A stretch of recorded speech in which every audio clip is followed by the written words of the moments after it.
వేసవొస్తే ఎండలు, ఋతుపవనాలొస్తే వర్షాలు. ప్రతి కాలానికి ఓ సీజన్ ఉంటుంది. కానీ పాలిటిక్స్ అలా కాదు. ఇప్పట్లో ఎన్నికలు లేవని సైలెంట్ గా కూర్చోవడం లేదు కొందరు లీడర్లు. మొన్నటిదాకా గొంతు చించుకున్నాం, ఇప్పుడన్నా కాస్త కూల్ గా ఉందాం అనుకోవడం లేదు. సవాళ్లు ప్రతి సవాళ్లతో ఏపీలో ఇప్పటికే హాట్ టాపిక్ గా ఉన్నాయి కొన్ని నియోజకవర్గాలు. బహిరంగ చర్చకు సై అంటున్నాయి, రాజీనామాలకు సిద్ధమంటున్నాయి. గడప గడప నుంచి ఉత్తరాంధ్ర పలాస దాకా రాజీ లేదంటోంది రాజకీయం.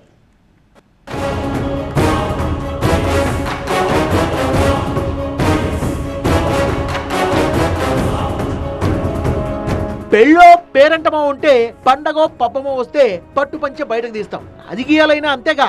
ఎన్నికలు వస్తేనే నాయకులు తొడగొట్టేది, ఆ 4 రోజులు మాటల యుద్ధానికి దిగేది. కానీ 24/7 365 డేస్ ఎన్నికలతో సంబంధం లేకుండా కొన్ని నియోజకవర్గాల్లో రాజకీయం రంకెలేస్తోంది. చిత్రం ఏంటంటే తాడిపత్రి లాంటి నియోజకవర్గమే కాదు, ఏపీలోని 1 డజన్కు పైగా నియోజకవర్గాల్లో పంతం నీదా నాదా అంటున్నారు నేతలు.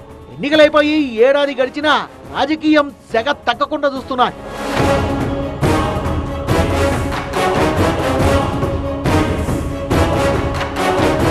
అధికారం మారింది, దీంతో చాలా నియోజకవర్గాల్లో వైరుపక్షం సైలెంట్ అయిపోయింది. ఇప్పుడేం ఎన్నికలు లేవు, చొక్కాలు దించుకున్న లాభం లేదని కొంతమంది నేతలు కామైపోయారు. అయితే కొన్ని చోట్ల మాత్రం ఏదో రేపో మాపో ఎన్నికలున్నాయా అన్న అనుమానం వచ్చేలా ఆవేశంతో ఊగిపోతోంది రాజకీయం. కమాన్ చూసుకుందామంటున్నారు అక్కడి అధికార ప్రతిపక్ష నాయకులు. ఎన్నికల సమయంలో సెగలు కక్కిన తాడిపత్రిలో ఆ వేడి ఇప్పటికీ తగ్గలేదు. కేసీ ప్రభాకర్ రెడ్డి వర్సెస్ కేతిరెడ్డి పెద్దారెడ్డి మధ్య అదే టెంపో కంటిన్యూ అవుతోంది. అయ్యా, నేను తాడిపత్రికి వచ్చాక ఎప్పుడు సంతృప్తంగానే ఉందా. నువ్వు నన్ను చూసి భయపడి పోలీసులను ఆశ్రయిస్తాండవు. నీ హైడ్రా వాళ్ళన్నీ నాకు తెలుసు, నీతో ఏమీ కాదు. బహిష్కరించాలా? 2 కొడుకుల్ని వాడిని బహిష్కరించాలా? ముందు వాడిని ఎందుకు బహిష్కరించినారు? వాడు ఊర్లోకి వస్తే వాడిని పంచిప్పి కొడతాం. కేతిరెడ్డి పెద్దారెడ్డి ఎమ్మెల్యేగా ఉండగా కేసీ ప్రభాకర్ రెడ్డి ఇంటికి వెళ్ళారు. మీ వీధికి వచ్చా, మీ ఇంటికి వచ్చారని మీసం మెలేశారు. సీన్ కట్ చేస్తే ఇప్పుడు జేసీ కుమారుడు అస్మిత్ రెడ్డి తాడిపత్రి ఎమ్మెల్యే. 5 ఏళ్లు జేసీ ఫ్యామిలీని కట్టడి చేసిన పెద్దారెడ్డి మాజీ ఎమ్మెల్యేగా మిగిలారు. దీంతో పెద్దారెడ్డి తాడిపత్రిలోకి అడుగు పెట్టడానికి వీల్లేదని పంతం పట్టింది జేసీ వర్గం.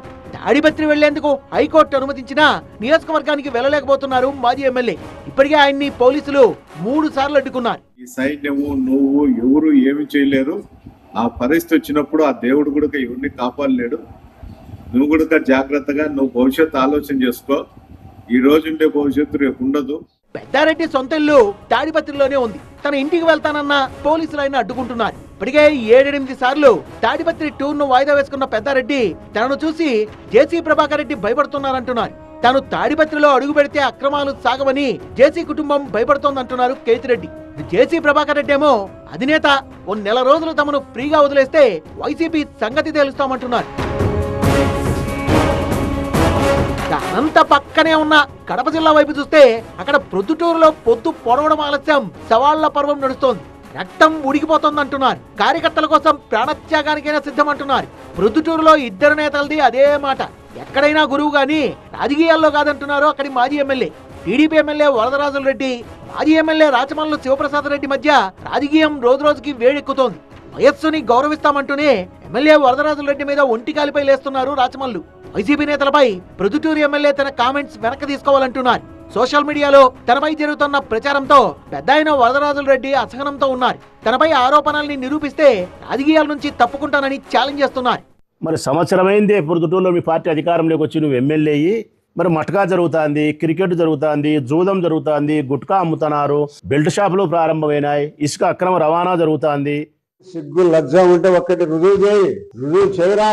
క్రికెట్ మట్కా బెట్టింగ్ ఆడేవాళ్ళు, పంచాయతీలు చేసి డబ్బులు తీసుకునే వాళ్ళు, బ్రాందీలో నీళ్లు కలిపే వాళ్ళందరూ కలిపి పెట్టిస్తారా మీరు?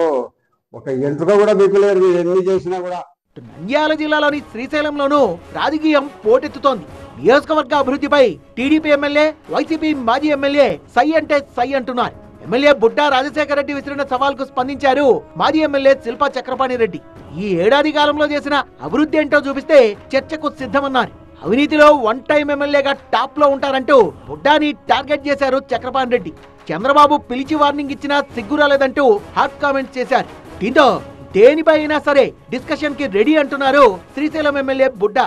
చేతగాక ఏడ్చుకోలేక యా ఊరు కథ ఎందుకు చెప్తున్నావు? నువ్వు ఈ ఊరిది చెప్పాయా? నేను ఛాలెంజ్ నీకేంగా, ఎన్ని కోట్ల అయిందో లెక్కేసుకుని ఆడద్దు, వేసుకొని మాట్లాడదాం. మీరు చేసే పని మేము చేస్తే నువ్వు రోడ్డు మీదకి వస్తావా? అసలు నోరుంది కదా అని ఇష్టం వచ్చి మాట్లాడితే ఏం గిడిచిపెట్టావమ్మా, 4 వేలు దెబ్బతాయి, దానిలో కూడా ఏం ములాదు ఉండదు. పగల సెగల పల్నాడులో ఇప్పుడు పెద్దగా ఫ్యాక్షన్ లేదేమో గానీ పగలు పంతాలు మాత్రం ఎప్పుడు వైఫైలా నేతల చుట్టే ఉంటాయి.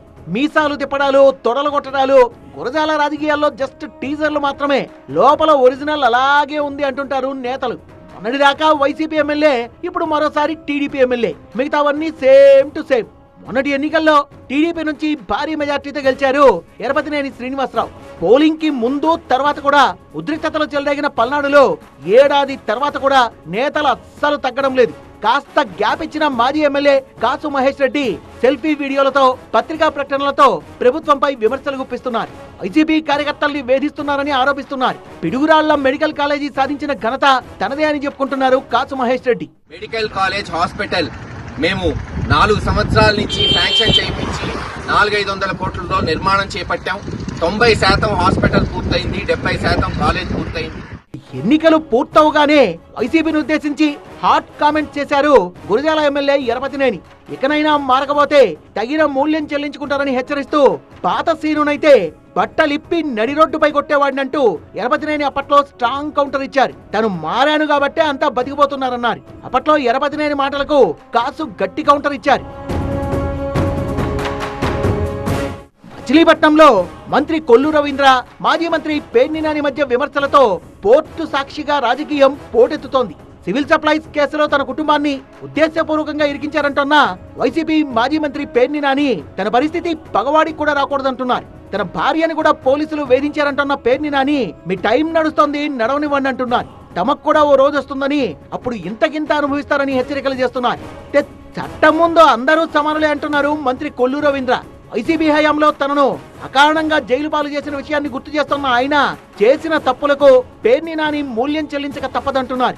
కేసులకు భయపడి మతి భ్రమించి పిచ్చి ప్రేలాపనలు పేలుతున్నారని మాజీ మంత్రికి కౌంటర్ ఇస్తున్నారు మంత్రి కొల్లు.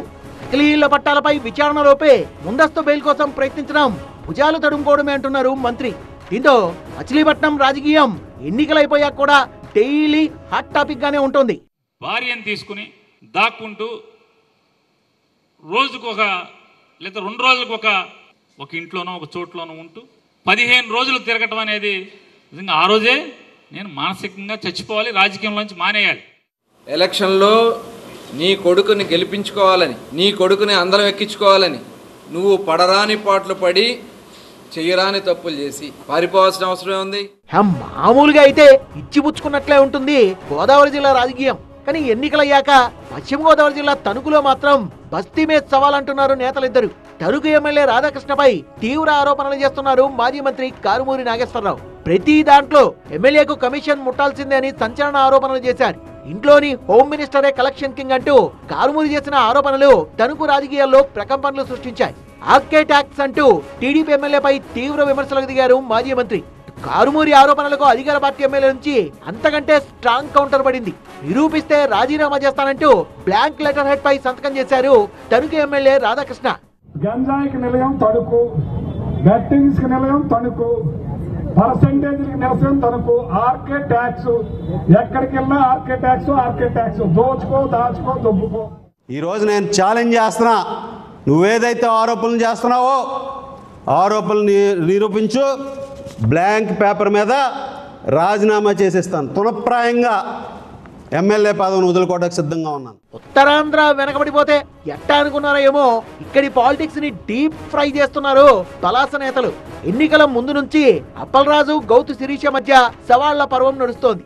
ఎన్నికల తర్వాత అయినా తెల్ల జెండాలు చూపిస్తారనుకుంటే డోసు ఇంకాస్త పెంచేశారు ఇద్దరు.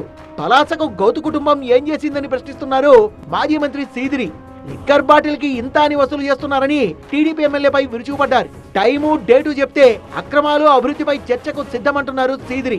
అప్పలరాజు నోడించిన శిరీష కూడా అటువైపు నుంచి స్ట్రాంగ్ కౌంటర్లు ఇస్తున్నారు. తప్పు చేశామని నిరూపిస్తే రాజకీయాల నుంచి గౌతు కుటుంబమే తప్పుకుంటుందంటున్నారు.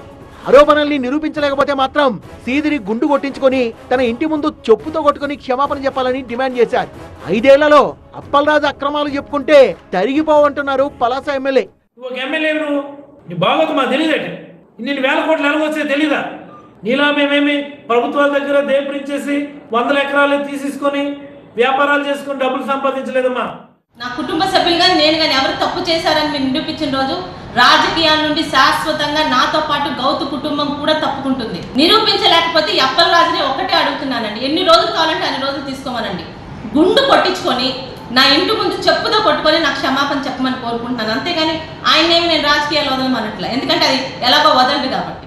పార్టీల మధ్య వైరం కాదు ఇది, కేవలం రాజకీయ పంతాలే అనుకుంటే అన్ని చోట్ల ఉండాలిగా. కానీ రాజకీయాల్ని మించి కొన్ని చోట్ల వ్యక్తిగత వైరం పెరుగుతోంది. పరస్పరం తిట్టదండకాలకు దిగుతున్నారు. కొన్ని చోట్ల అయితే కేసులు పెట్టుకునేదాకా వెళ్తోంది నాయకుల మధ్య పంతం. ఓవైపు అభివృద్ధి సవాళ్లు, మరోవైపు అవినీతి ఆరోపణలు రాష్ట్ర రాజకీయాల్లో అటెన్షన్ తీసుకొస్తున్నాయి. కొన్ని నియోజకవర్గాల్లో రాజకీయాలు ఒక్కోసారి ఇవి సొంత పార్టీ నేతల్ని కూడా ఇరుకుని పెడుతున్నాయి.